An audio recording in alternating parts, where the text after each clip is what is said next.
अक्सर किशोरदा और रफ़ी साहब को लेकर कई तरह की बातें होते हुए हमने सुनी हैं, लेकिन आज आपको जो किस्सा बता रहे हैं उसने वाकई किशोरदा के दिल को ठेस पहुंचाई थी। लेकिन इसमें रफ़ी साहब का कोई दोष नहीं था।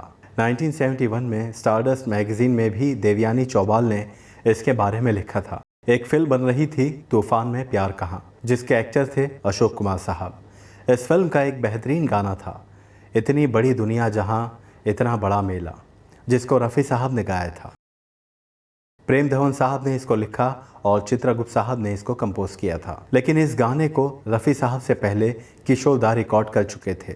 उनके भाई अशोक कुमार, जिनको म्यूज़िक की गहरी समझ थी, जब उन्होंने किशोरदा का रिकॉर्ड किया गाना सुना तो उन्हें लगा कि किशोरदा की आवाज़ में ये गाना जच नहीं रहा है।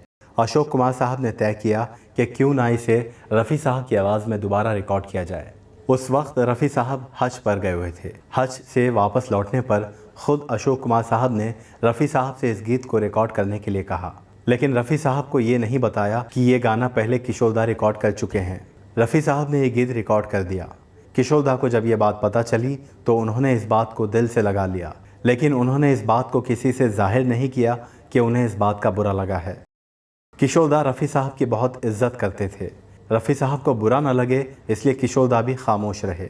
लेकिन किशोरदा को इस बात की तकलीफ़ ज़रूर रही कि उनका गाना किसी और से रिकॉर्ड करवा लिया गया।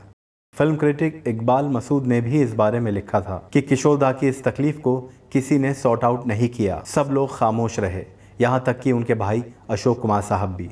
यही वजह रही कि किशोरदा को इस बात से ज़्यादा तकलीफ़ हुई और रफ़ी साहब इस बात से अनजान रहे कि इस गीत के साथ इतनी बड़ी बात छुपाई गई, वरना वो किशोरदा की तकलीफ़ को ज़रूर समझते। लेकिन जो भी हुआ, इस बात से रफ़ी साहब और किशोरदा के रिश्ते में कभी दीवार नहीं आई। हमेशा ही किशोरदा ने रफ़ी साहब की बहुत इज्जत की और रफ़ी साहब भी किशोरदा को बहुत मानते थे।